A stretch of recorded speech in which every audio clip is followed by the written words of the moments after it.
viewers, welcome to Viewbook. இன்றைய வகுப்புல 10th standard social science புக்ல 9th லெசனா கொடுக்கப்பட்டிருக்கக்கூடிய தமிழ்நாட்டில் விடுதலை போராட்டம் குறித்து தான் பார்க்க போறோம். நம்ம ஆல்ரெடி இதோடைய ஒரு ஹாஃப் பார்த்துட்டோம். அதாவது இந்த லெசன்ல ஃபர்ஸ்ட் ஹாஃப் பார்த்தாச்சு. இது வந்து செகண்ட் ஹாஃப். ஃபர்ஸ்ட் ஹாஃப் பொறுத்த வரைக்கும் என்ன பார்த்தோம் அப்படின்னு பாத்தீங்கன்னா, இந்த தமிழக மக்களுடைய நலனுக்காக என்னென்ன சபைகள்லாம் வந்து தமிழ்நாட்டுல தோன்றுச்சு அப்படின்னு பார்த்தோம். சோ இப்ப சென்னை வாசிகள் சங்கம் தோன்றுச்சு அண்ட் அவங்களுடைய செயல்பாடுகள் என்ன அப்படிங்கறதையும் நம்ம விரிவா பார்த்தோம். அதே மாதிரிதான் சென்னை மகாஜன சபையுடைய தோற்றம், அவங்களுடைய நடவடிக்கைகள் என்ன, அதுக்கு அடுத்தது பத்திரிகைகள் எப்படி தொடங்குது, தி ஹிந்து, சுதேசமித்திரன் பத்திரிகைகளுடைய தொடக்கத்திற்கான பின்னணி என்ன, மிதவாத கட்டம்னா என்ன, அடுத்தது காங்கிரஸ், இந்திய தேசிய காங்கிரஸ் எப்படி தோன்றுச்சு, அந்த காங்கிரஸோடைய முதல் 3 கூட்டங்கள் எங்கெங்கெல்லாம் நடந்துச்சு, ஒண்ணு பம்பாயில, அடுத்து செகண்ட் வந்து கொல்கத்தா, 3வது மாநாடு சென்னையில 1000 விளக்கு பகுதியில நடக்குது. அதுக்கப்புறமா வங்க பிரிவினை, வங்க பிரிவினுடைய ஒரு அவங்க ஆங்கிலேயருக்கான ஒரு எதிர் நடவடிக்கையாகத்தான் சுதேசி இயக்கமான தோன்றுது. அதாவது வங்க பிரிவினையை ஆங்கிலேயர்கள் கொண்டு வராங்க. சோ அதற்கு எதிர் நடவடிக்கையா நம்ம என்ன பண்ணோம், சுதேசி இயக்கத்தை கையில் எடுத்தோம். அதாவது அந்நிய பொருட்களை புறக்கணிக்கிறது, அதுக்கு அடுத்தது சுதேசி பொருட்களை ஊக்குவிக்கிறது அப்படின்னு சொல்லிட்டு. சோ அது குறித்து தமிழ்நாட்டை பொறுத்த வரைக்கும் சுதேசி இயக்கம் எப்படி முன்னேற்றம் பெற்றது அப்படின்னு பாத்தீங்கன்னா, வ.உ.சி அவர்கள் வந்து சுதேசி நீராவி கப்பல் நிறுவனத்தை கொண்டு வந்திருந்தார். அதாவது 1906ஆம் ஆண்டு ஆங்கிலேயர்களுக்குன்னு இருக்கக்கூடிய கடற்பயண முற்றுரிமைய மீறக்கூடிய வகையில இவர் என்ன பண்றாரு அப்படின்னா, சுதேசி நீராவி கப்பல் நிறுவனத்தை கொண்டு வராரு. சோ அதுக்கப்புறம் ஆஷ் படுகொலை பற்றி பார்த்தோம். அடுத்தது தன்னாட்சி இயக்கம், அன்னி பெசன்ட் அம்மையார் எப்படி தோற்றுவிக்கிறாங்க அண்ட் அன்னி பெசன்ட் அம்மையாருடைய கூற்று, அவங்க தொடங்கின செய்தித்தாள்கள், அதுக்கு அடுத்தது அவங்க எழுதின புக் வரைக்கும் நம்ம ஃபர்ஸ்ட் ஹாஃப்ல பார்த்தோம். ஓகேங்களா? சோ இன்கேஸ் நீங்க யாராவது அது பார்க்கல, அந்த வீடியோ பார்க்கல அப்படின்னா அதுக்கான வீடியோ லிங்க் இந்த வீடியோட டிஸ்கிரிப்ஷன்ல கொடுத்திருக்கேன், செக் பண்ணிக்கோங்க. இப்போ 9.3ல இருந்து தான் நம்ம ஸ்டார்ட் பண்ணுவோம். பிராமணர் அல்லாதோர் இயக்கமும் காங்கிரசிற்கு சவால். ஃபர்ஸ்ட் தென்னிந்திய நல உரிமை சங்கம். பிராமணர் அல்லாதோர் தங்கள் நலன்களை பாதுகாத்துக் கொள்வதற்காக தங்களை ஒரு அரசியல் அமைப்பாக அணிதிரட்டி கொண்டனர். அதாவது பிராமணர்கள் இல்லாம மத்தவங்க எல்லாரும் வந்துட்டு தங்களுடைய நலனை பாதுகாத்துக் கொள்வதற்காக, தங்களை பாதுகாத்துக் கொள்வதற்காக நம்மளுக்குன்னு ஒரு அரசியல் அமைப்பு இருக்கணும் அப்படின்னு சொல்லி மக்களை திரட்டுறாங்க. சோ அதுதான் வந்து இந்த பிராமணர் அல்லாதோர் சங்கம். 1912ல சென்னை திராவிட கழகம் உருவாக்க பெற்றது. எப்போ? 1912 சென்னை திராவிட கழகம் உருவாக்கப்பட்டது. அதோடைய செயலராக சி நடேசனார் அவர்களும் செயலூக்கமிக்க வகையில பங்காற்றாரு. 1916 ஜூன் மாதத்துல அவர் பிராமணர் அல்லாத மாணவர்களுக்கான திராவிட சங்க தங்கு விடுதியையும் நிறுவனார். ஓகேங்களா? இது ரெண்டுமே ரொம்ப இம்பார்ட்டன்ட் ஆனது. 1912ல சென்னை திராவிட கழகம் உருவாக்கப்படுது. அதோடைய செயலாளராக நடேசன் அவர்கள் இருக்கிறாங்க. அண்ட் இதே நடேசனார் அவர்கள் என்ன பண்றாருன்னா, 1916 ஜூன் மாசம் பிராமணர் அல்லாத மாணவர்களுக்காக ஒரு தங்கக்கூடிய விடுதியை கட்டி கொடுக்கிறாரு. சோ அதுதான் திராவிடர் சங்க தங்கும் விடுதி. ஓகேங்களா? 1916 நவம்பர் மாதத்துல என்ன பண்றாங்கன்னா, நவம்பர் 20ல Thyagarayar, doctor T M. Nair, C Natesanar இவங்க எல்லாரும் சேர்ந்து ஒரு 30 பிராமணர் அல்லாதவர்களை சென்னையில இருக்கக்கூடிய விக்டோரியா பொது அரங்குல கூடுறாங்க. இவங்க எல்லாரும் கூடி என்ன பண்றாங்க அப்படின்னா, பிராமணர் அல்லாதவர்களின் நலன்களை மேம்படுத்துவதற்காக தென்னிந்திய நல உரிமை சங்கம் அப்படின்னு சொல்லி ஒன்றை உருவாக்குகிறார்கள். புரியுதுங்களா? என்ன பண்றாங்க, பிராமணர் அல்லாத ஒரு 30 பேர் கூடுறாங்க. அந்த 30 பேரும் பிராமணர் அல்லாத இந்த சமுதாய முன்னேற்றத்துக்காக என்னென்னலாம் பண்ணணும் அப்படின்னு யோசிக்கிறாங்க. யோசிச்சு பேசி சோ அதுக்கப்புறமா இதுக்குன்னு ஒரு சங்கத்தை நம்ம உருவாக்கணும் அப்படின்னு சொல்லிட்டு தென்னிந்திய நல உரிமை சங்கத்தை தோற்றுவிக்கிறாங்க. ஓகேங்களா? அடுத்தது நீதி கட்சி அமைச்சரவை. நம்மளுக்கு 1919லயே மாகாணத்துல இரட்டை ஆட்சியும் மத்தியில வந்து நார்மலா இருக்கக்கூடியது, அதாவது மத்தியில ஆட்சி, பட் மாகாணத்துல இரட்டை ஆட்சி நடைமுறைப்படுத்துறாங்க. அதாவது ஒதுக்கப்பட்ட துறைகள், மாற்றப்பட்ட துறைகள்னு சொல்லி 2ஆ பிரிச்சு, ஒதுக்கப்பட்ட துறைகள்ல முக்கியமான துறைகள் எல்லாத்தையும் வைத்துக்கொண்டு ஆங்கிலேயர் வசம், மாற்றப்பட்ட துறைகள்ல தேர்தல்ல தேர்ந்தெடுக்கக்கூடிய இந்திய அமைச்சர்களை கொண்டு நடக்குது. சோ அந்த மாதிரி ஒரு சட்டமன்றத்தை அவர்கள் உருவாக்குனாங்க. அதற்கான ஒரு தேர்தலையும் உருவாக்குறாங்க. சோ அதன்படி 1920ல நடத்தப்பட்ட தேர்தல்கள்ல காங்கிரஸ் ஆனது புறக்கணிக்குது. ஏன் புறக்கணிக்குது அப்படின்னு பாத்தீங்கன்னா, முந்தைய லெசன்ல சொல்லியிருப்பாங்க. 1920 செப்டம்பர் வாக்குல என்ன பண்றாங்கன்னா, காந்தியடிகள் ஒத்துழையாமை இயக்கத்துக்கு அனுமதி கேட்கிறாரு காங்கிரஸ் கிட்ட. காங்கிரஸும் செப்டம்பர் மாத வாக்குல அனுமதி குடுத்துடுறாங்க. சோ அப்போ ஒத்துழையாமை இயக்கம் அப்படின்னா என்னன்னா, அரசுடைய நிறுவனங்கள் சார்ந்த எந்த இதுலயும் நம்ம பணியாற்றக்கூடாது. அதே மாதிரி அரசுக்கு எந்த ஒரு விதத்திலயும் நம்ம ஒத்துழைப்பு நல்கக்கூடாது அப்படிங்கிறதுதான். சோ அப்படிங்கும் பொழுது அந்த சட்டசபை தேர்தல்ல நின்னு சட்டமன்றத்துக்கு நம்ம போகக்கூடாது. அவங்க உருவாக்குன அந்த சட்டமன்றத்துக்கு நம்ம போகக்கூடாது அப்படின்னு முடிவு பண்றாங்க. அதனால காங்கிரஸ் வந்து 1920ல நடந்த தேர்தல்ல புறக்கணிச்சிடுறாங்க. சோ அதனால சட்டமன்றத்துல மொத்தமா இருந்த 98 இடங்கள்ல 63 இடங்கள்ல நீதி கட்சியானது வெற்றி பெறுது. ஓகேங்களா? சோ அப்ப நீதி கட்சி மட்டும்தான் போட்டியிடுது. அப்ப நீதி கட்சியும் மற்ற கட்சிகள்லாம் போட்டியிடும். அப்ப நீதி கட்சி இதுல வெற்றி பெறுது. காங்கிரஸ் அதுல பங்கேற்காதனால காங்கிரஸ் வந்து இதுல வரல. ஓகேங்களா? அப்போ நீதி கட்சியோடைய முதல் அமைச்சராக, அதாவது முதலாவது முதலமைச்சராக சுப்பராயல் அவர்கள் தேர்ந்தெடுக்கப்படுறாரு. சோ அதுக்கு அடுத்தது 1923லயும் மறுபடியும் ஒரு எலெக்ஷன் வருது. அந்த எலெக்ஷன்லயும் நீதி கட்சி தான் வந்து வின் பண்ணுது. நீதி கட்சியை சேர்ந்த பனகல் அரசர் வந்து அமைச்சரவை அமைக்கிறார். அதாவது அவருடைய தலைமையில பனகல் அமைச்சர் வந்து முதலமைச்சராகவும் அவருக்கு கீழே ஒரு அமைச்சரவையும் அமையுது. ஓகேங்களா? சோ இது இந்த நீதி கட்சியுடைய சாதனைகள்ல அமைச்சரவையில ரொம்பவே முக்கியம். 1920 எலெக்ஷன்லயும் நீதி கட்சி தான் ஜெயிக்குது. 1923 எலெக்ஷன்லயும் நீதி கட்சி தான் ஜெயிக்குது. எப்படி முதல்ல நீதி கட்சி ஜெயிச்சுச்சு அப்படின்னா, காங்கிரஸ் அதுல தேர்தல போட்டியே இடல. அதனால நீதி கட்சி ஜெயிக்கிறது எளிதா மாறிடுச்சு. ஓகேங்களா? அதுக்கு அடுத்தது அரசின் அடக்குமுறை நடவடிக்கைகள் ரவுலட் சட்டம். ரவுலட் சட்டம் எந்த ஆண்டு கொண்டு வரப்பட்டது? 1919ல கொண்டு வரப்பட்டது அப்படின்னு பார்த்தோம். சோ அப்ப ஆங்கில அரசு 1919ல கொடூரமான குழப்பவாத புரட்சி குற்றச்சட்டத்தை இயற்றியது அப்படின்றாங்க. இந்த சட்டம் என்ன சொல்லுது அப்படின்னு பாத்தீங்கன்னா, நீதித்துறை சார்ந்த விசாரணைகள் இல்லாமலே ஒருத்தரை யார வேணாலும் கைது பண்ணலாம், யார வேணாலும் பயங்கரவாதின்னு சொல்லி குற்றம் சாட்டி அவர்களை சிறையில் அடைக்கலாம், எந்த ஒரு விசாரணையும் தேவையில்லை, எந்த ஒரு பிடி வாரண்ட்டும் தேவையில்லை அப்படின்னு ஒரு சட்டத்தை கொண்டு வராங்க. இந்த சட்டத்துக்கு ஏன் வந்து ரவுலட் அப்படிங்கிற பேர் வந்துச்சுன்னா, இந்த சட்டத்தை பரிந்துரை செய்த அந்த குழுவினுடைய தலைவர் யார் அப்படின்னு பாத்தீங்கன்னா, சர் சிட்னி ரவுலட் அப்படிங்கிறவர் தான். சோ அதனாலதான் அவருடைய குழு பரிந்துரைத்தனால, அவருடைய தலைமையில இருக்கக்கூடிய அந்த குழு தான் பரிந்துரைத்திருக்கு. அதனால இத ரவுலட் சட்டம் அப்படின்னு சொல்றாங்க. ஓகேங்களா?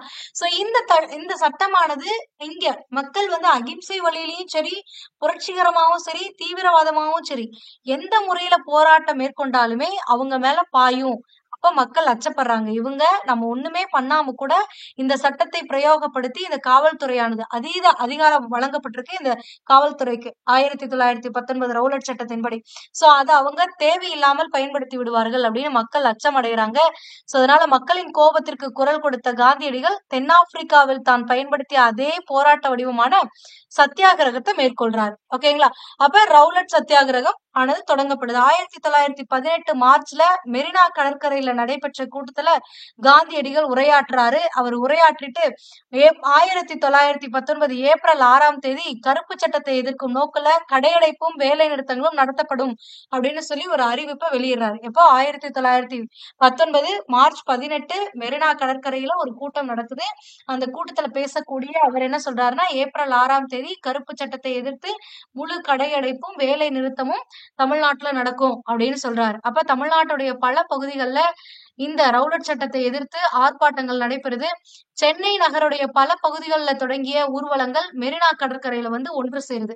சோ இதனால மக்களுடைய கூட்டமானது அன்னைக்கு அங்க அதிகமாகுது. அது மட்டும் இல்லாம அன்று ஒரு நாள் முழுவதும் ஏப்ரல் 6ஆம் தேதி முழுவதும் அங்க கூடியிருக்கக்கூடிய கூட்டங்கள் முழுவதும் உண்ணாவிரதமும் மேற்கொள்றாங்க. சென்னை சத்தியாகிரக சபை என்ற அமைப்பும் இதன் மூலமாக உருவாக்கப்படுது. ராஜாஜி, கஸ்தூரி ரங்கர், சத்யமூர்த்தி, ஜார்ஜ் ஜோசப் ஆகியோர் கூட்டத்துல உரை நிகழ்த்துறாங்க. அதே மாதிரி தொழிலாளர்களுக்கு தனியா நடத்தப்பட்ட ஒரு கூட்டத்துல கல்யாண சுந்தரம், திருவிக்கான்னு சொல்றோம்ல, சோ திருவிக்கா கல்யாண சுந்தரம் அவர்களும் பி வாடியா, வஉசி ஆகியோரும் உரையாற்றுறாங்க. அதாவது மொத்தமா மக்கள் கூடியிருக்கக்கூடிய அந்த கூட்டத்துல ராஜாஜி, கஸ்தூரி ரங்கர், சத்யமூர்த்தி, ஜார்ஜ் ஜோசப் ஆகியோர்லாம் கூட்டத்துல உரையை நிகழ்த்துறாங்க. இது மட்டும் இல்லாம தொழிலாளர்களுக்கு தனியா நடத்தப்பட்ட இன்னொரு கூட்டத்துல கல்யாண சுந்தரம், பி வாடியா, வஉசி அவர்கள்லாம் உரையாற்றல் நடத்துறாங்க. அப்ப தொழிலாளர்களும் மாணவர்களும் பெண்களும் பெருவாரியான எண்ணிக்கையில பங்கேற்றதே இந்த இயக்கத்துடைய முக்கிய அம்சம் அப்படின்னு சொல்றாங்க. அடுத்தது இங்க ஒரு பாக்ஸ் கொடுத்திருக்காங்க. இங்க பார்த்தோம்ல இந்த ஜார்ஜ் ஜோசப் அப்படின்ட்டு, அப்ப அவர் யாரு அப்படிங்கறத இங்க கொடுத்திருக்காங்க. George Joseph. வழக்கறிஞரும் நன்கு சொற்பொழிவாற்றக்கூடிய திறன் படைத்தவருமான ஜார்ஜ் ஜோசப் மதுரையில தன்னாட்சி இயக்கத்தை ஏற்படுத்தியதிலும் எப்படி அன்னி பெசன்ட் அம்மையார் தன்னாட்சி இயக்கத்தை ஏற்படுத்தினாங்க, அந்த மாதிரி மதுரையில தன்னாட்சி இயக்கத்தை ஏற்படுத்தினது யாருன்னு பாத்தீங்கன்னா ஜார்ஜ் ஜோசப் அவர்கள் தான். அதன் நோக்கத்தை மக்களின் கவனத்திற்கு கொண்டு சென்றதிலும் முக்கிய பங்கு வகிக்கிறார். செங்கனூர் அப்படிங்கிறது இன்றைய கேரளா மாநிலத்துல ஆலப்புழா மாவட்டத்துல இருக்கக்கூடிய ஒரு ஊர் தான் செங்கனூர். அந்த செங்கனூர்ல பிறந்திருந்தாலும் மதுரையில வசிக்கிறதையே விரும்பி இருந்திருக்காரு.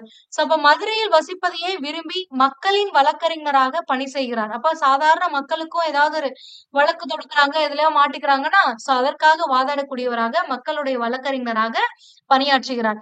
பாதிக்கப்பட்ட சமூகங்களுக்கு இவர் ஆற்றிய சேவையின் காரணமாக மதுரை மக்கள் இவரை ரோசாப்பு துறை அப்படின்னு சொல்லி அழைக்கிறாங்க. இது கேட்கலாம், ரோசாப்பு துறை என அழைக்கப்பட்டவர் யார் அப்படின்னு சொல்லி ஜார்ஜ் ஜோசப் அவர்கள் தான் ரோசாப்பு துறை என மதுரை மக்களால் அழைக்கப்படுகிறார். அடுத்தது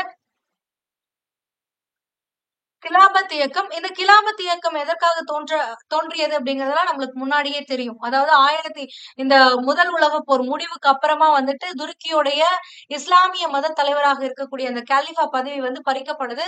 அது மட்டும் இல்லாம காலிஃபாக்கள் அடக்குமுறையில கையாளப்படுகிறார்கள், அவங்கள தாழ்வாக நடத்தப்படுகிறார்கள். சோ அப்படி இருக்கும் பொழுது அந்த முஸ்லீம் இனத்தவர்களுடைய இஸ்லாமிய மத தலைவரின் பதவியை மீட்டெடுக்கணும் அப்படிங்கிறதுக்காக உலகத்துல இருக்கக்கூடிய எல்லா முஸ்லிம்களும் சேர்ந்து போராட்டம் நடத்துறாங்க. அந்த மாதிரி இந்தியாவுல அந்த காலிஃபா பதவியை மீட்டெடுக்கணும் அப்படின்னு கொண்டு வரப்பட்ட ஒரு இயக்கம் தான் இந்த கிலாபத் இயக்கம்.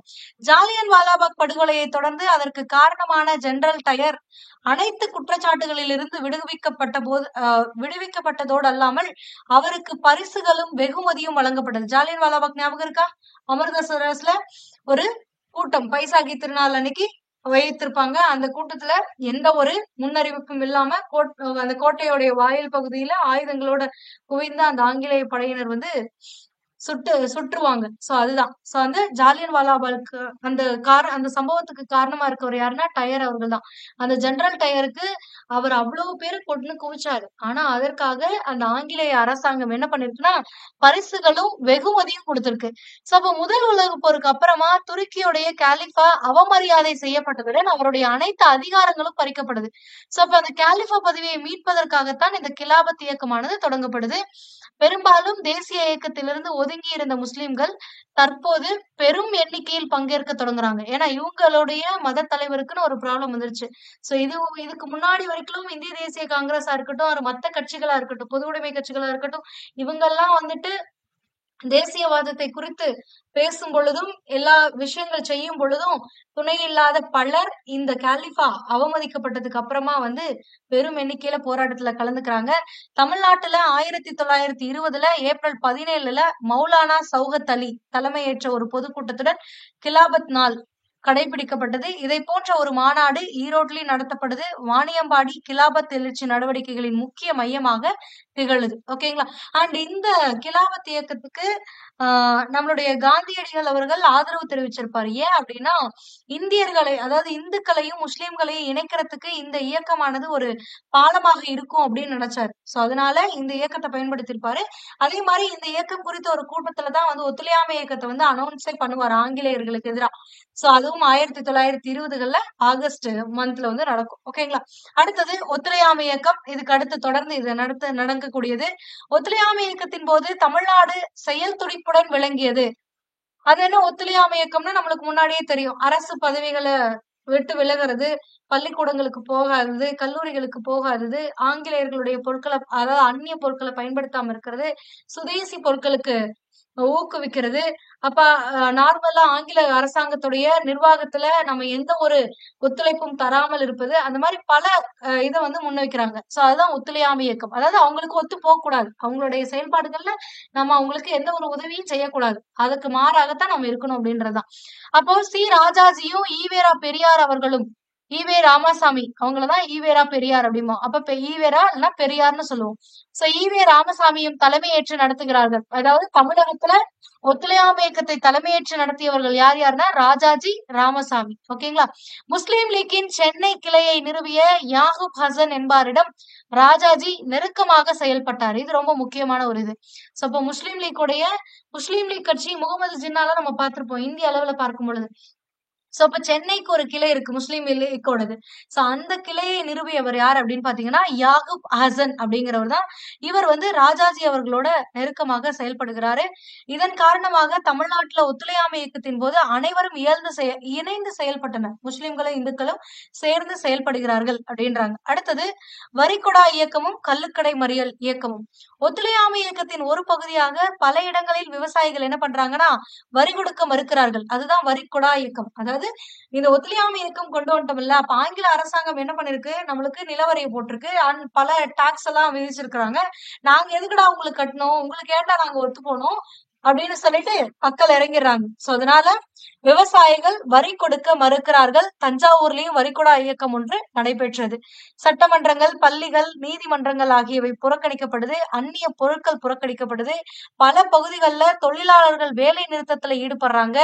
பல தேசிய தலைவர்கள் இந்த மாதிரியான போராட்டங்களை வழிநடத்துறாங்க. ஓகேங்களா. தமிழ்நாட்டுல நடைபெற்ற ஒத்துழையாமை இயக்கம் முக்கிய அம்சமாக திகழ்ந்தது கள்ளுக்கடைக்கு எதிரான போராட்டங்கள் தான் தமிழ்நாட்டுல இருக்கிறதுல முக்கியமானது அப்படிங்கிறாங்க. 1921 நவம்பர்ல சட்ட மறுப்பு இயக்கத்தை தொடங்குவதென முடிவு செய்யப்படுது. ராஜாஜி, சுப்பிரமணிய சாஸ்திரி, ஈவேரா ஆகியோர் கைது செய்யப்படுறாங்க. 1922 ஜனவரி 13 வேர்ல்ட்ஸ் இளவரசர் இந்தியாவுக்கு வராரு. அவரை இவங்க யாருமே வரவேற்கல, புறக்கணிக்கிறாங்க. எப்படி ஆர்ப்பாட்டங்கள் மூலியமாகவும் போராட்டங்கள் மூலியமாகவும் இவர்கள் அந்த வேல்ஸ் இளவரசரை புறக்கணிக்கிறார்கள். காவல்துறை இதனால கோபம் கொண்டு என்ன பண்றாங்கன்னா அடக்குமுறையை கையில் எடுக்கிறாங்க. சோ அந்த மாதிரி நிகழ்ந்த ஒரு போராட்டத்துல 2 பேர் கொல்லப்படுறாங்க, பலர் காயமும் விடுறாங்க. 1922 சௌரி சௌரால நிகழ்ந்த 22 காவலர்கள் கொல்லப்பட்டதை தொடர்ந்து ஒத்துழையாமை இயக்கமானது விலக்கிக் கொள்ளப்பட்டது. இது நம்ம முன்னாடியே பார்த்ததுதான். 1922 சௌரி சௌரால என்ன பண்ணுவாங்கன்னா ஒரு பேரணி போகும். ஆனா அவங்க நார்மலா ஒரு அமைதியான முறையில காந்தியடிகள் காட்டிய வழியில தான் போயிருப்பாங்க. ஆனா காவலாளிகள் என்ன பண்றாங்கன்னா அவங்கள கோபம் வர வைக்கிறாங்க. அதனால கோபம் கொண்ட அந்த பேரணிகள் நிறைய பேர் இருக்காங்க. ஆனா காவலாளிகள் 22 பேர் தான் இருக்காங்க. அப்ப தங்களை காத்துக்கொள்ளணும் அப்படிங்கிறதுக்காக காவலாளிகள் என்ன பண்றாங்கன்னா காவல் நிலையத்துக்குள்ள போய் அடங்கி அங்க பதுங்கிக்கிறாங்க. சோ அப்படி அவங்க பதுங்கி கொள்ளும் பொழுது அங்க கதவை சாத்திக்கிட்டு அவங்க பதுங்கி இருக்கும் பொழுது அந்த 22 பேரையும் உள்ளேயே வச்சு வெளியில ஊத்தி கொளுத்திட்டாங்க. சோ அப்போ அடக்குமுறையில் அகிம்சை முறையில நம்ம போனோம் அப்படின்னு சொல்லிக்கிட்டு இருந்தாரு காந்தியடிகள். சோ இந்த மாதிரி அடக்குமுறையை கையில் எடுத்ததுனால அவர் என்ன பண்ணிடுறாருன்னா ஒத்துழையாமை இயக்கத்தை 1922 திரும்ப வாங்கிடுறாரு. நாங்க இனிமேட்டு இந்த ஒத்துழையாமை இயக்கம் வேண்டாம் அப்படின்னு சொல்லிட்டு. சோ இந்த நிகழ்வுனாலதான் அடுத்து என்ன ஆகுது அப்படின்னு பாத்தீங்கன்னா சுயராஜ்ய கட்சியுடைய தோற்றம் ஏற்படுது. அடுத்தது சுயராஜ்ய கட்சிக்கும் நீதி கட்சிக்குமான போட்டி என்ன அப்படிங்கறதா இந்த பகுதியில கொடுத்திருக்காங்க. ஒத்துழையாமை இயக்கம் விலக்கிக் கொள்ளப்பட்டதை தொடர்ந்து காங்கிரஸ்ல இருக்கக்கூடியவர்கள் 2 பிரிவா பிரிறாங்க. ஒண்ணு மாற்றத்தை விரும்புவோர்கள், இன்னொருத்தர் மாற்றத்தை விரும்பாதவர்கள்.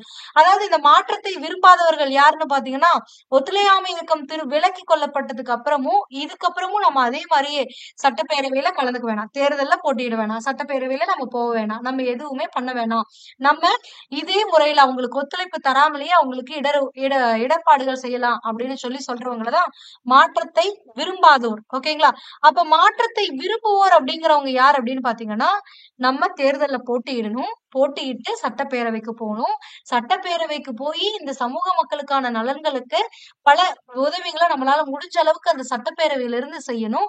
அந்த சட்டப்பேரவையை தேசியவாதத்தை வளர்க்கக்கூடிய ஒரு மேடையாக நம்ம பயன்படுத்தணும் அப்படின்னு சொல்லி ஒரு சிலர் சொல்றாங்க. அப்ப மாற்றத்தை விரும்புவோர்கள் என்ன பண்றாங்கன்னா இந்த மாதிரி அமைதியா நம்ம எல்லாத்தையும் நிராகரிச்சிட்டு இருந்தாலாம் நம்மளுக்கு எதுவும் நடக்காது. அப்ப நம்ம ஆட்சி அதிகாரத்துக்கு போகணும், அப்ப அதிகாரத்துக்கு போய் நம்ம மாற்றத்தை கொண்டு வரலாம் அப்படின்னு சொல்லி மாற்றத்தை விரும்புவோரும், இல்ல நம்ம அதிகாரத்துக்கே போக வேணாம், நம்மளுக்கு நம்ம அவங்களுக்கு ஒத்துழைப்பு தராம இருக்கலாம் அப்படின்றவங்களும் இருக்காங்க.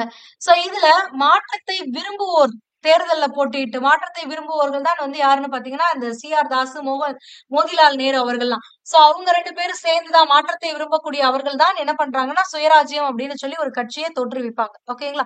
மாற்றத்தை விரும்பியோர் தேர்தலில் போட்டியிட்டு சட்டமன்றத்திற்குள் செல்ல விரும்பினர். ராஜாஜியுடன் காந்தியத்தை தீவிரமாக பின்பற்றிய வேறு சிலர் இணைந்து சட்டமன்றத்திற்கு செல்வதை எதிர்க்கிறாங்க. அதாவது தமிழகத்துல பொறுத்த வரைக்கும் ராஜாஜியோட காந்தியத்தை தீவிரமாக பின்பற்றக்கூடிய ஒரு சிலர்லாம் இல்ல காந்தியடிகள் முன்னாடி காட்டின அதே வழியில ஒத்துழையாமை இயக்கத்திலே நம்ம இருப்போம், எந்த ஒரு மாற்றமும் வேண்டாம், நம்ம சட்டமன்றத்துக்கு போக வேணாம் அப்படின்னு சொல்றாங்க. அப்போ அடுத்தது கஸ்தூரி ரங்கர், MA அன்சாரி ஆகியோருடன் சேர்ந்து கொண்ட ராஜாஜி சட்டமன்றத்தை புறக்கணிப்பது என கருத்தை முன்வைக்கிறாரு.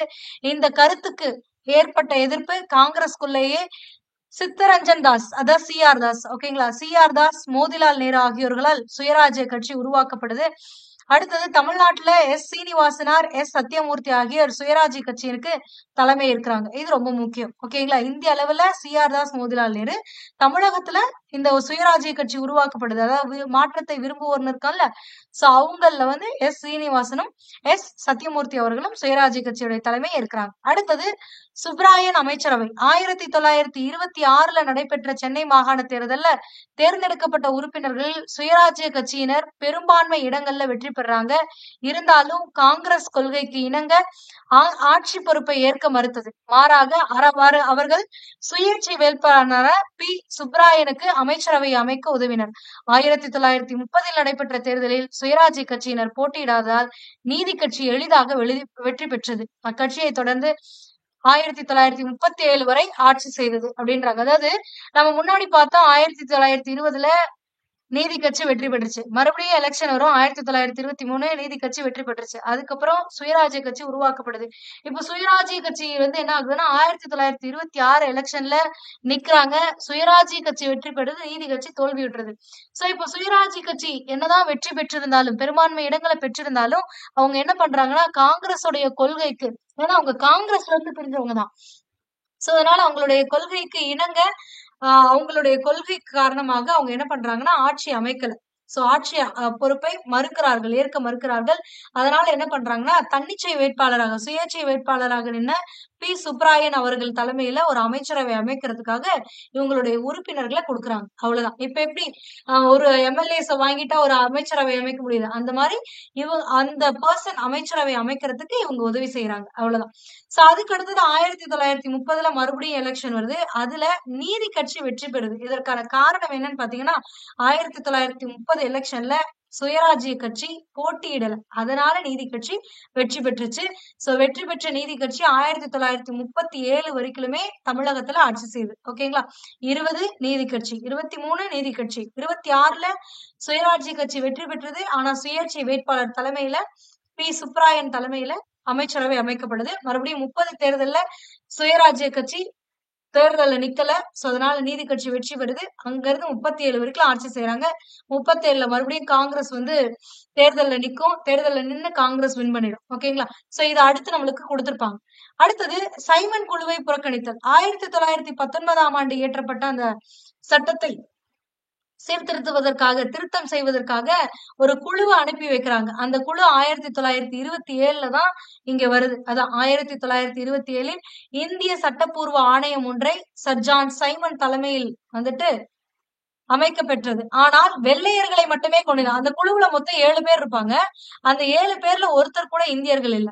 சோ அந்த மாதிரி 7 பேரும் வெள்ளையர்களாகவே இருக்கும், ஆங்கிலேயர்களாவே இருக்கிறாங்க. சோ ஒரு இந்தியர் கூட இடம்பெறலன்னு சொல்லி இந்தியர்களுக்கு மிகப்பெரிய மனச்சோர்வு ஏற்படுது. அதனால அந்த குழுவை புறக்கணிக்கிறாங்க. சோ அதனால சைமன் குழுவை புறக்கணித்தது. சென்னையில சத்யமூர்த்தி தலைமையில சைமன் குழு எதிர்ப்பு பிரச்சார குழு ஒன்று உருவாக்கப்படுது. 1929 பிப்ரவரி 18 சைமன் குழு சென்னைக்கு வந்த பொழுது அந்த குழுவுக்கு எதிராக கருப்பு கொடி காட்டுறாங்க. எப்போ? பிப்ரவரி 18ல. அதாவது சைமன் குழு எங்கெல்லாம் போகுதோ அங்கெல்லாம் போராட்டமானது நடைபெற்றது இந்தியா முழுக்க. சோ இதுதான். ஓகேங்களா? அடுத்தது சட்ட மறுப்பு இயக்கம். இதுக்கப்புறமா என்ன பண்றாங்கன்னா, இதுக்கப்புறம்லாம் உங்ககிட்ட பேசிட்டு இருந்தாலும் சரி வராதுடா, இனிமேட்டு சட்ட மறுப்பு இயக்கத்துல இறங்கிறதா அப்படின்னு சொல்லிட்டு 1930ல சட்ட மறுப்பு இயக்கத்துல இறங்குவாங்க. அதுதான். அப்ப பூரண சுயராஜ்யத்தை நோக்கி 1927ல இந்திய தேசிய காங்கிரஸ் உடைய சென்னை மாநாடு முழுமையான சுதந்திரமே தனது இலக்கு அப்படின்னு அறிவிக்குது. அதாவது 1927ல நடந்த தேசிய காங்கிரஸ் மாநாடு, இந்திய தேசிய காங்கிரஸ் மாநாடானது சென்னையில் நடக்குது. அந்த மாநாட்டுல என்ன தீர்மானம் கொண்டு வராங்கன்னா முழுமையான சுதந்திரம் அடையணும் அப்படிங்கிறாங்க. அதாவது இனி ஆங்கிலேயர்களுக்கு கீழே நின்று ஆட்சி செஞ்சு மக்களை காக்கணும்ன்றதெல்லாம் கிடையாது. இனிமேல் நம்மளுடைய ஆட்சியா தான் இருக்கணும், அவனை ஃபர்ஸ்ட் வெளில தள்ளணும் அப்படின்ற மாதிரி கொண்டு வராங்க. 1929ல நடக்கக்கூடிய லாகூர் மாநாட்டிலையும் அதே தான் வருது. சோ 1929ல நடக்கக்கூடிய இந்த லாகூர் மாநாட்டுல என்ன பண்ணுவாங்கன்னா பூரண சுயராஜ்யம், அதாவது முழு சுதந்திரம் என்பதே இலக்கு அப்படின்னு சொல்லி ஒரு தீர்மானம் நிறைவேற்றப்படும்.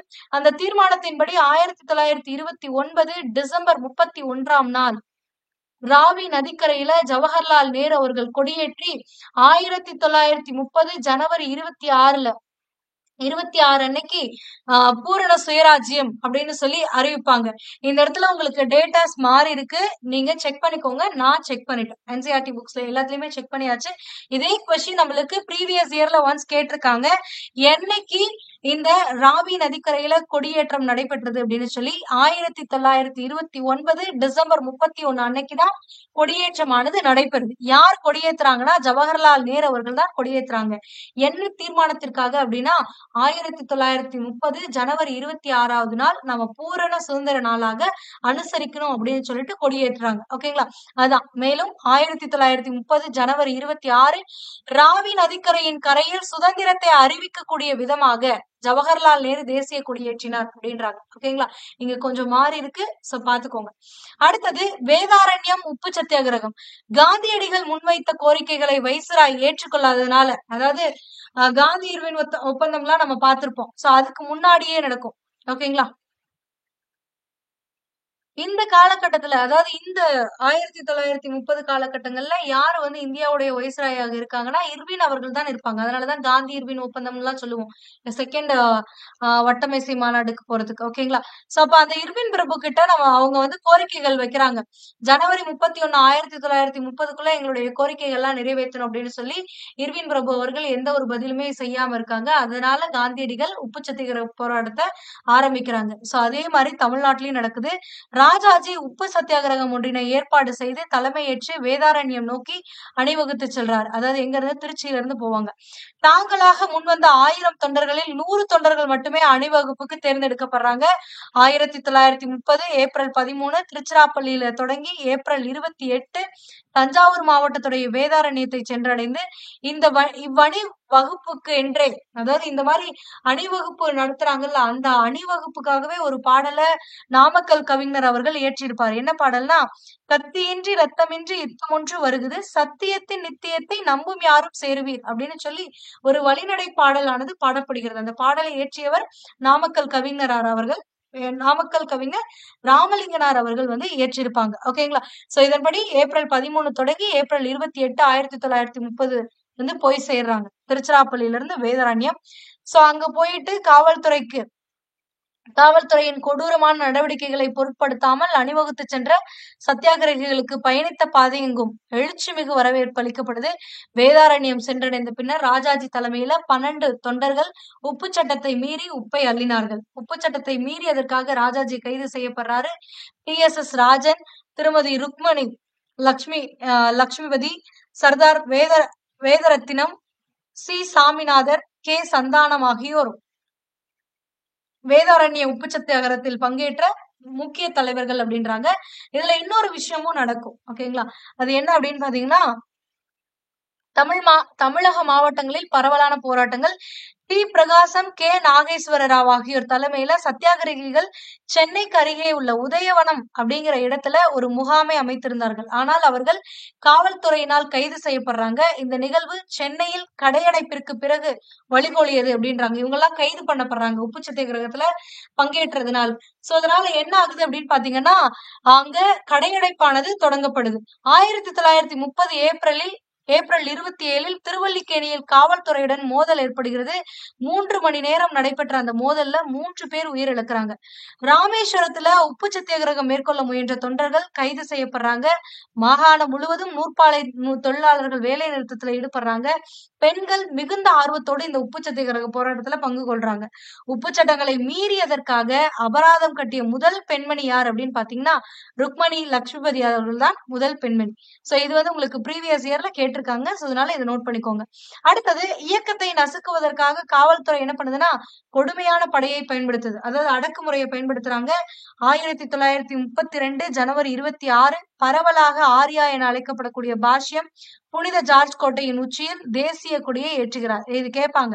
புனித ஜார்ஜ் கோட்டையில 1932 ஜனவரி 26 அன்னைக்கு யார் வந்து கொடியேற்றுறாங்க அப்படின்னு சொல்லிட்டு பாஷ்யம் அவர்கள் தான் ஏற்றுறாங்க. ஓகேங்களா? இது ரொம்ப முக்கியமான ஒரு விஷயம். அடுத்தது, திருப்பூர் குமரனுடைய வீர மரணம் 1932 ஜனவரி 11 திருப்பூர்ல கொடிகளை ஏந்திய வண்ணமாக நாட்டுப்பற்று மிகுந்த பாடல்களை பாடிக்கொண்டு ஊர்வலத்தினர் வந்து காவல்துறையினர் இரக்கமின்றி அடித்து உதைக்கப்படுகிறார்கள். அதாவது ஒரு ஊர்வலம் நடக்குது அன்னைக்கு ஜனவரி 11 1932.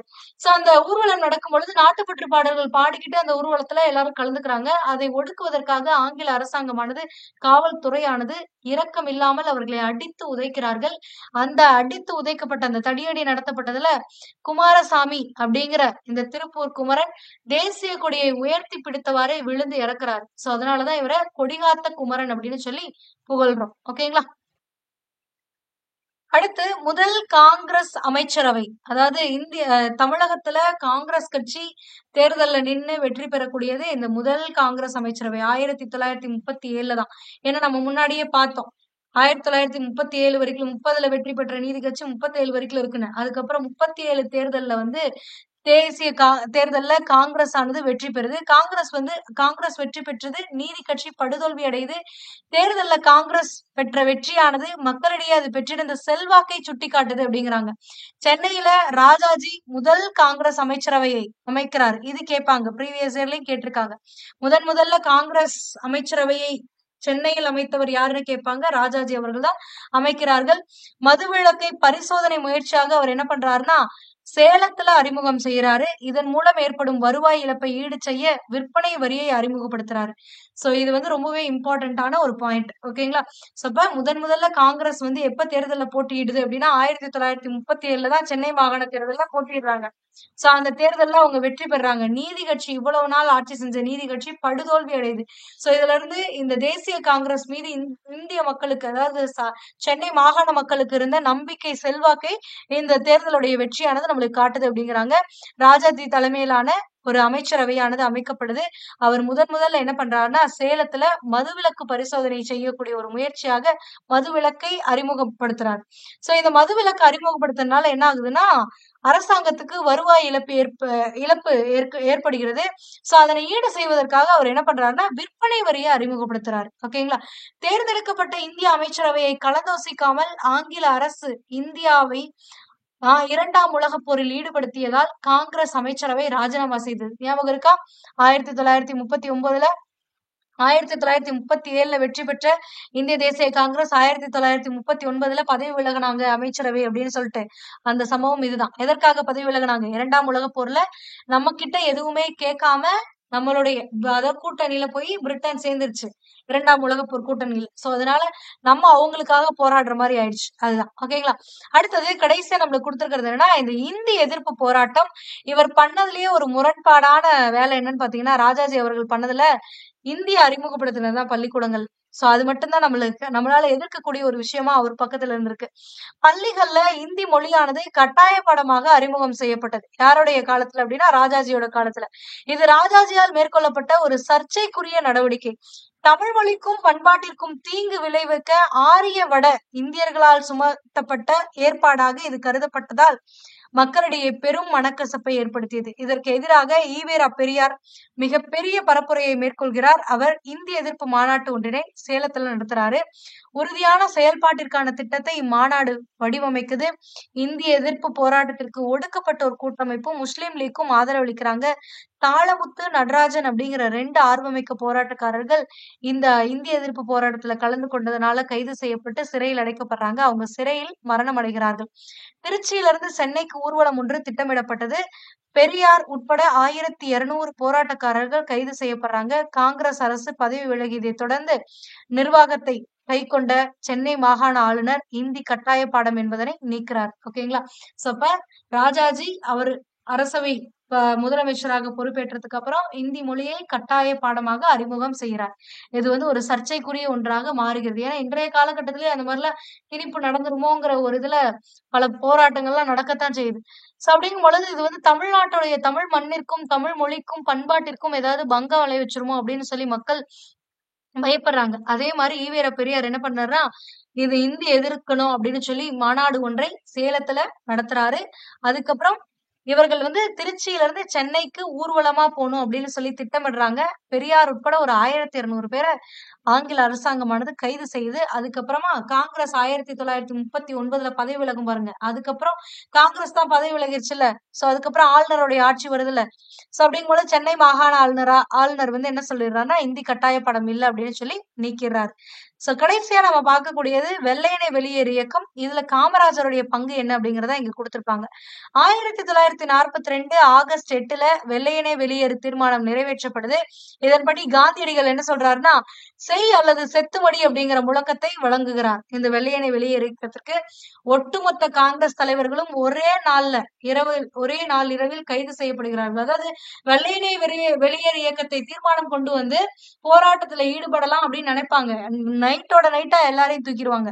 சோ இப்படி எல்லா தலைவர்களையும் காங்கிரஸ் தலைவர்கள் எல்லாரையும் தூக்குனதுனால பொது உடைமை கட்சியுடைய தலைவர்கள் வந்து இந்த இயக்கத்திற்கு தலைமையேற்று நடத்துவாங்க சிறப்பா. ஓகேங்களா? அதை நம்ம முன்னாடி வகுப்புல பார்த்தோம்.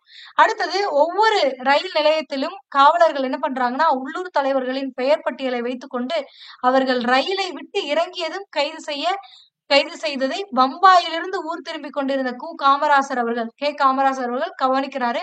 சோ காவல்துறையினரின் கண்ணில் படாமல் அரக்கோணத்திலேயே இறங்கி அவர் தலைமறைவாகி வெள்ளையனை வெளியேறு இயக்கத்திற்காக மக்களை திரட்டக்கூடிய பணியில ஈடுபடுறார். ஓகேங்களா?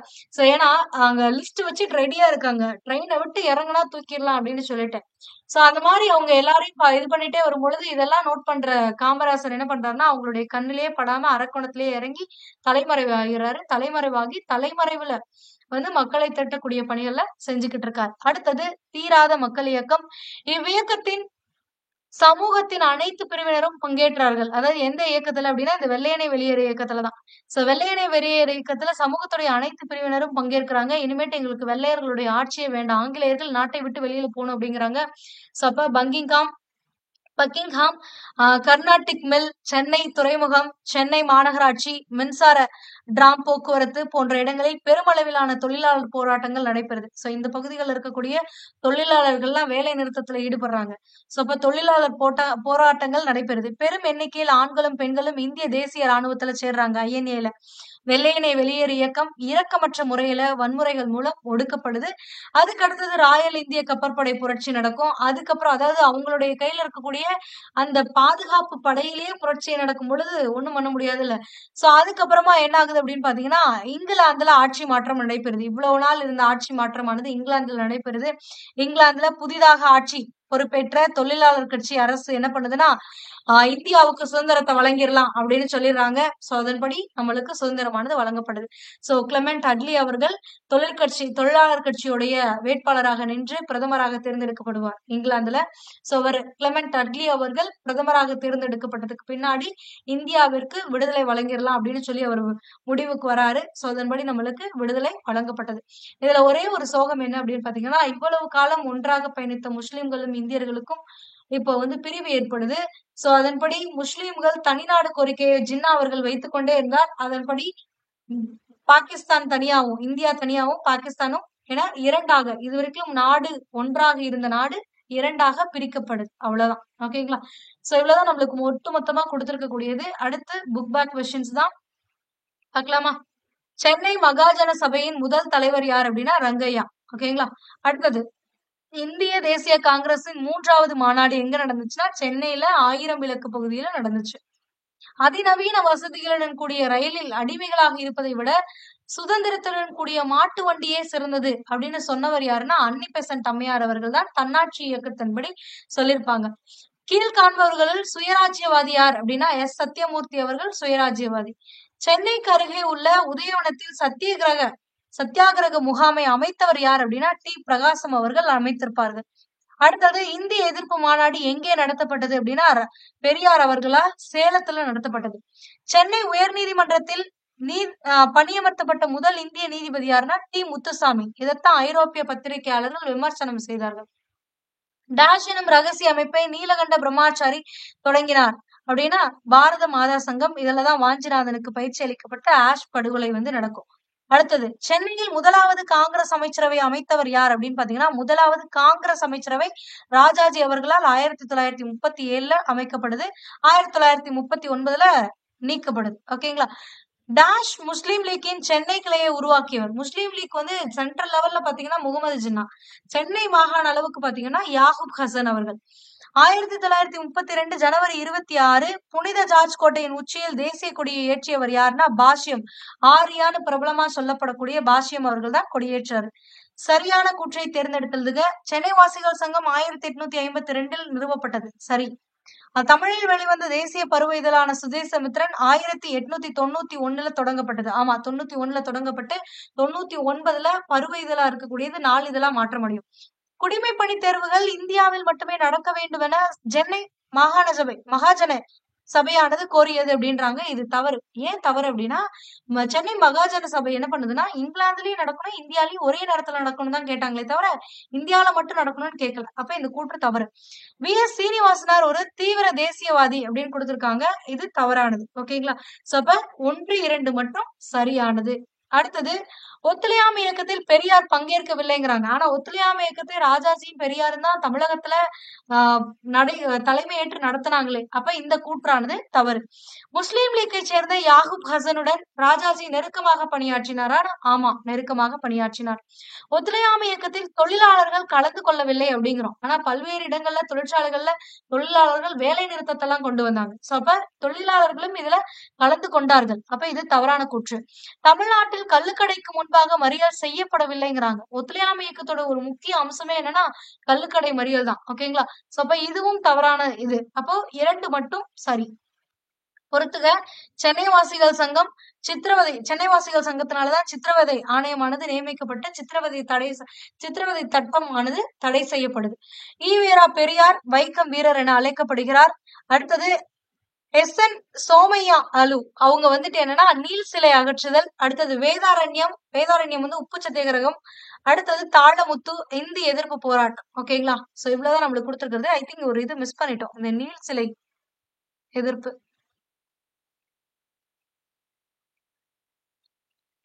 இது ரொம்ப இம்பார்ட்டன்டான ஒரு பகுதி, மறந்துட்டோம், சாரி. நீல் சிலை அகற்றம் வந்து 1927 நடக்குது. அது யார் இந்த நீல் அப்படின்னு பாத்தீங்கன்னா ஜேம்ஸ் நீல். மதராஸ்ல துப்பாக்கி ஏந்திய காலாட்படையை சேர்ந்தவர் தான் இந்த ஜேம்ஸ் நீல். 1857 பேரெழுச்சியின் பொழுது நடைபெற்ற கான்பூர் படுகொலை என்று அழைக்கப்படும் சம்பவத்துல பல ஆங்கில பெண்களும் குழந்தைகளும் கொல்லப்படுறாங்க. 1857 பெருங்கிளர்ச்சி எல்லாரும் அறியப்படுது. அந்த பெருங்கிளர்ச்சி அப்ப பல்வேறு மாகாணங்கள் கான்பூர், லக்னோ, குவாலியர் அப்படின்னு சொல்லி டெல்லி இந்த மாதிரி பல இடங்கள்ல போராட்டமானது நடைபெற்றது மீரட்ல இருந்து. சோ அந்த மாதிரி நடக்கும் பொழுது அந்த கான்பூர்ல நடந்த இந்த பெருங்கிளர்ச்சி அப்போ என்ன ஆகுதுன்னா ஐரோப்பியர்களும் ஆங்கில பெண்மணிகளும் குழந்தைகளும் கொல்லப்படுறாங்க. அதற்கு வஞ்சம் தீர்ப்பதற்காக இந்த ஜேம்ஸ் நீல் என்ன பண்றாருன்னா கொடூரமாக நடந்து கொள்கிறார். பின்னர் நீல் இந்திய வீரர் ஒருவரால் கொல்லப்படுறாரு. சோ சென்னை மவுண்ட் ரோட்ல ஆங்கிலேயர் அவருக்கு ஒரு சிலை வைக்கிறாங்க. இதை இந்தியர்களின் உணர்வுகளுக்கு இழைக்கக்கூடிய அவமரியாதையாக கருதி தேசியவாதிகள் சென்னையில தொடர் போராட்டங்களை மேற்கொள்றாங்க. 1937 ராஜாஜி தலைமையில காங்கிரஸ் ஆட்சி அமைக்கும் பொழுது அந்த நீல் சிலையானது அகற்றப்பட்டு சென்னை அருங்காட்சியகத்திற்கு கொண்டு செல்லப்படுது. ஓகேங்களா? இது ரொம்பவே இம்பார்ட்டன்டான ஒண்ணு. அவ்வளவுதான். சோ உங்களுக்கு 9th லெசன் கம்ப்ளீட் ஆயிடுச்சு. சோ 6th இருந்து 9th லெசன் வரைக்கும் நம்ம இது வரைக்கும் பார்த்தாச்சு. இன்கேஸ் நீங்க 10th standard 6th 7th 8th 9th எல்லா லெசனும் இப்போ நம்மளுடைய INM பிளேலிஸ்ட்ல அவைலபிளா இருக்கும். ஓகேங்களா? சோ இன்கேஸ் நீங்க ஏதாவது லெசன்ஸ் படிக்கிறீங்க அப்படின்னா பார்த்துட்டு படிங்க, உங்களுக்கு ஈஸியா இருக்கும். Okay. For more videos, stay tuned with BA Book. Thank you.